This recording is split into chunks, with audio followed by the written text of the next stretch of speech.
दोस्तों आज की वीडियो में हम जानेंगे सुबह सुबह हमें कौन से काम है जो जरूर करने हैं जिससे हमारे घर में जीवन में कभी भी गरीबी नहीं आएगी।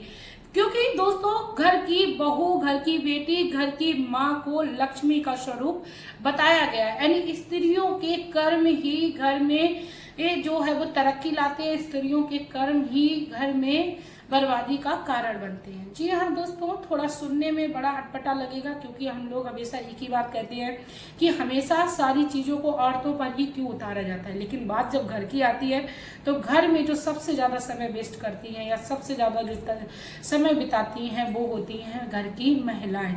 तो घर की महिलाएं यदि सुबह इस तरीके के काम करती हैं तो आज नहीं तो कल आपके घर में तरक्की होना निश्चित है।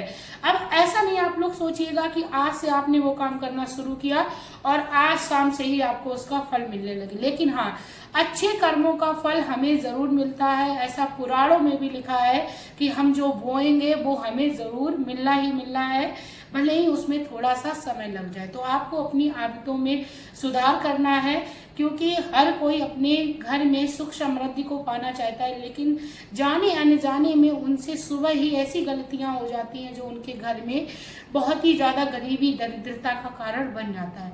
तो चलिए दोस्तों, आप लोगों को मैं बताती हूँ वो कौन से काम है जो आपको सुबह में अपने घर में ज़रूर करने हैं। उससे पहले मैं आप लोगों से रिक्वेस्ट करना चाहूँगी कि प्लीज़ वीडियो अच्छी लगी तो वीडियो को लाइक करिए, चैनल को सब्सक्राइब करिए, साथ में एक प्यारा सा कमेंट जरूर करिएगा। हो सकता है जो मैं पहली बात बताने जा रही हूँ आपको वो काम आप पहले से ही करती हो या जानती हो, लेकिन हर वीडियो में स्टेप बाय स्टेप मैं सारी चीज़ों को क्लियर करने वाली हूँ। तो आप लोग वीडियो के एंड तक बने रहिएगा। साथ में झाड़ू से जुड़ी हुई बातों से मैं जितना ज़्यादा आप लोगों को बताऊंगी वो आप लोगों को आज दिन तक कभी किसी ने नहीं बताया होगा, क्योंकि झाड़ू हमारे घर में लक्ष्मी स्वरूप बताई जाती है। झाड़ू माता लक्ष्मी का ही स्वरूप होती है। तो झाड़ू को हमें सही ढंग से रख रखाव भी करना चाहिए, सारा कुछ बताती हूँ। तो चलिए बात करते हैं कि आप लोगों को सुबह उठ के सबसे पहला क्या काम करना है। सुबह उठ के सबसे पहले जो हमें काम करना है वो हमें करना है अपने दोनों हाथों की हथेलियों को जोड़ना है, इस तरीके से रेखाओं को बनाना है और भगवान का स्मरण करना है। यदि आपको मंत्र आता है कराग्रे वस्ते लक्ष्मी, कर मध्य सरस्वती, कर मूलेत गोविंद, प्रभाते कर दर्शनम, समुद्र वशने देवी, पार्वती स्तनमंडले, विष्णु पत्नी नमस्योभ्यम, पादम पक्षम क्षमस्वमे। ये मंत्र आता है तब तो आप अपनी हथेलियों की रेखाओं को देखते हुए भगवान का स्मरण करते हुए ये मंत्र बोल सकते हैं। नहीं आपको ये मंत्र याद होता है, संस्कृत का है, तो आप अपने इष्ट जो भी हैं, चाहे भगवान राम हो, माता दुर्गा हो, भगवान भोलेनाथ हो, चाहे शिव, चाहे बजरंगबली बाबा हो, जो भी हैं उनका आप अपना ध्यान करिए। अपनी रेखाओं को एकदम ऐसे हाथों को मसलिए और अपने पूरे शरीर पर इसको लगाइए, क्योंकि ऐसी मान्यता है कि जब हम भगवान का ध्यान करते हैं तो हमारी हाथों की हथेलियों में एक तेज बढ़ता है और हम उसे जैसे ही ऐसे मसलते तो और गर्मी होती है, अपने शरीर में समाहित कर लेते हैं। ठीक है, ये चीज़ क्लियर होगी क्योंकि काफ़ी लोग कहते हैं हाथों को क्यों मसला जाता है, तो मैंने ये बता दिया है। फिर आपको धरती माता के पैरों को छूकर उठना है। काफ़ी लोग ये कमेंट्स करते हैं क्या तुम भी ऐसा करती हो? जी बिल्कुल करती हूँ। मैं तो अपनी शादी से कम 3-4 साल पहले से ये काम करती हूँ, और सुबह ही नहीं बल्कि मैं जब सोने के लिए जाती हूँ तब भी मैं जो नियम है वो करती हूँ। आप लोगों को चलिए वो भी बता दूंगी वीडियो के एंड तक मैं क्या करती हूँ शाम को, जिससे हमारे घर की सुख समृद्धि श्री हरि की कृपा से सही से और अच्छे से चल रही है, सलामत है। तो आप लोगों को मैं सारा कुछ बताऊंगी, तो आपको इतना काम करना है, जरूर करना है, भगवान को ध्यान जरूर करना है। ठीक है, दूसरे नंबर पे आपको क्या करना है कि आप सबसे पहले अपनी झाड़ू को उठाइए, प्रणाम करिए। झाड़ू को प्रणाम जरूर करना है, माता लक्ष्मी का स्मरण करना है, और ये आपको भावना बनानी है कि आपके घर से जितनी भी दरिद्रता है वो आप घर से सुबह सुबह ही बाहर निकाली दे रही हो।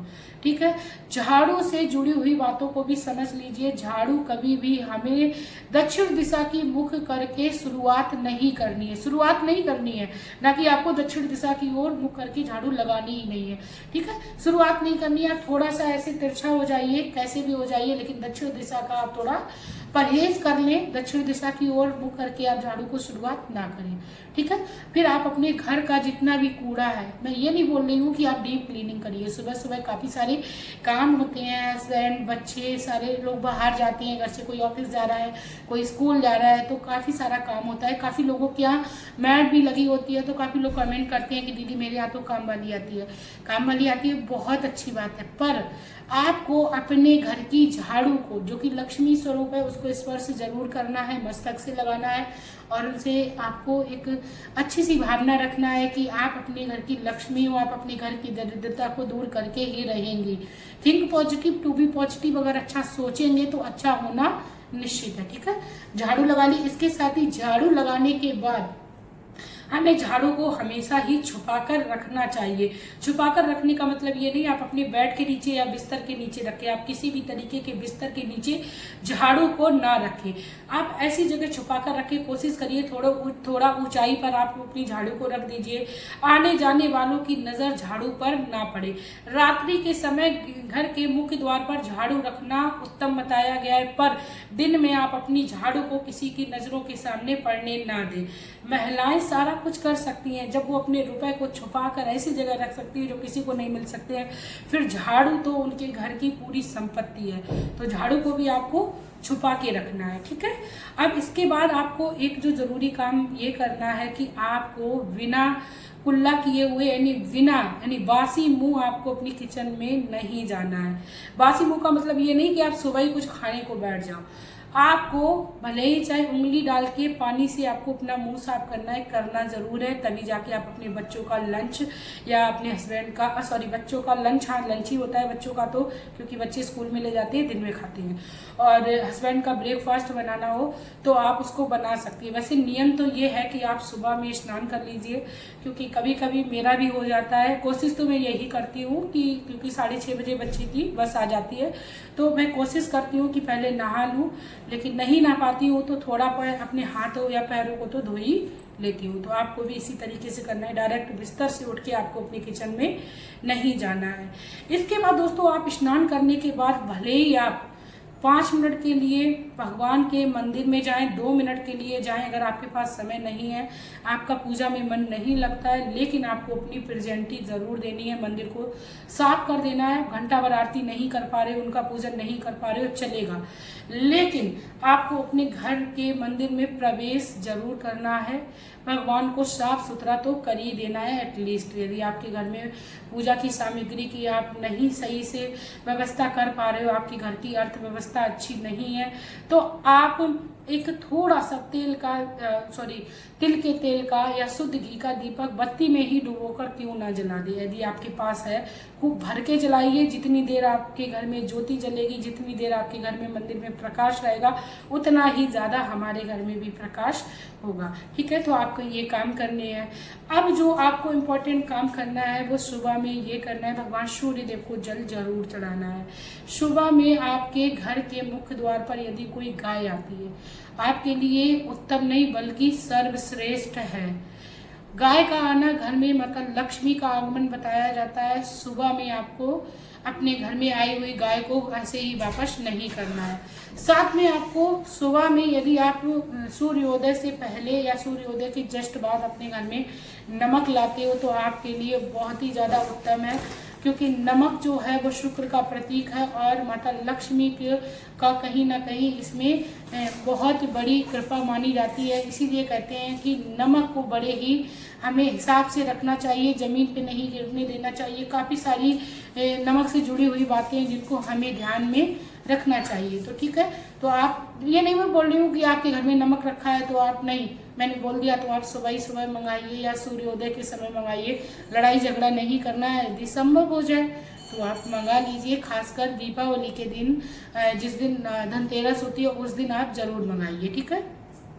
नमक ऐसा है कि हम लोग आगे पीछे भी यूज कर लेते हैं। इसके साथ ही दोस्तों सुबह में आपको किसी के लिए निंदा चुगली नहीं करनी है। अपने घर में आप कोशिश करिए सबको प्रेम से उठाइए।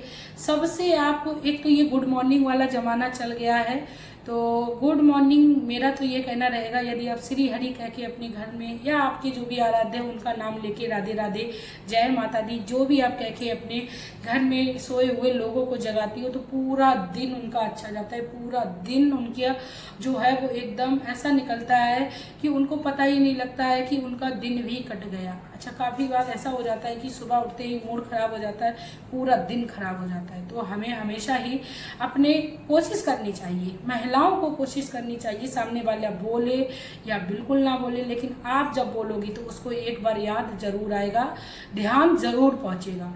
तो आपको अपने घर की स्थिति को सही करना है तो आपको ध्यान जरूर लगाना है कि आप श्री हरि नाम से चल रही हो, आपका परिवार चल रहा है, तो आपको जरूर बोलना है। ठीक है बच्चे, पहली बात तो बच्चों को भी प्रेस करिए कि अपने आप से बोलो, और जब भी स्कूल जाओ तब भी बोल के जाओ, या कहीं बाहर काम से जा रहे हो तब भी बोलकर जाओ। ठीक है, अब इसके साथ लास्ट में मैं एक चीज और आप लोगों को बता दूं, जैसा कि मैंने अभी पहले वीडियो में वादा किया था कि मैं सोने के साथ में भी कुछ ऐसा काम है जो जरूर करती हूँ, चाहे मुझे रात्रि के 12, 1 या 2 क्यों ना बज जाएं। पहले मेरी शादी ही नहीं हुई थी, तब मेरे एक बार क्या हुआ कि मैं 12, 1 बज गया था और मैं अपने भगवान का जाप करना भूल गई। तो मैं रात्रि में भगवान के, जैसा कि मेरा जो रूम था वो भगवान का मंदिर भी उसी कमरे में था, तो मैंने क्या किया, मैं रात में ही करने लगी और मेरे भाई उठे तो वो मुझे देख के चौंक गए। हालांकि रात में उन्होंने मुझे नहीं टोका, लेकिन वो मुझे सुबह पूछने लगे कि तुम रात्रि में क्या कर रही थी मंदिर के सामने खड़े होके। लेकिन मेरी आदत है, मुझे अच्छा लगता है, मेरी ऐसी धारणा है कि मैं श्री हरि की कृपा से चल रही हूँ और मेरा जो कुछ भी है और मैं आज जहाँ भी हूँ अपनी हरि की कृपा से हूँ। और आप भी यदि इसी धारणा को बना लेते हो तो निश्चित ही आपको आपके जीवन में सफलता मिलने वाली है। द्रौपदी ने जब तक अपने एक हाथ से साड़ी के पल्लों को पकड़ रखा था तो भगवान नहीं आए। जैसे ही द्रौपदी ने अपनी साड़ी को छोड़ा, भगवान दौड़े भागे चले आए। इसी तरह हमें भी अपना सब कुछ भगवान पर समर्पित कर देना चाहिए, और वो दिन दूर नहीं होता है जब हमारे दिन अच्छे हो जाते हैं और हमें कभी किसी के सामने हाथ फैलाने की जरूरत नहीं होती है। भगवान से भी प्रार्थना करनी चाहिए कि हम सदैव आपके सामने हाथ फैलाएं, आपके अलावा कभी ऐसी नौबत ना आए जो हम और किसी के सामने भी हाथों को फैलाएं। आई होप मेरे द्वारा बताई हुई चीज़ें, बताई हुई बातें आपको अच्छी लगी तो प्लीज़ वीडियो को लाइक कर दीजिए, चैनल को सब्सक्राइब कर दीजिए, साथ में प्यारा सा कमेंट कर दीजिए। मिलते हैं नई यूट्यूब इन्फॉर्मेशन के साथ, नई आप लोगों को जानकारी देते हुए। अपने जीवन में आप लोगों को और भी जो भी प्रॉब्लम है वो आप मुझे प्लीज़ कमेंट करिए। इंस्टाग्राम आईडी पर आप मुझे फॉलो कर सकते हो, वहाँ पर भी आप मुझे कमेंट कर सकते हो, मुझसे कांटेक्ट कर सकते हो। तो चलिए मिलते हैं नई वीडियो में।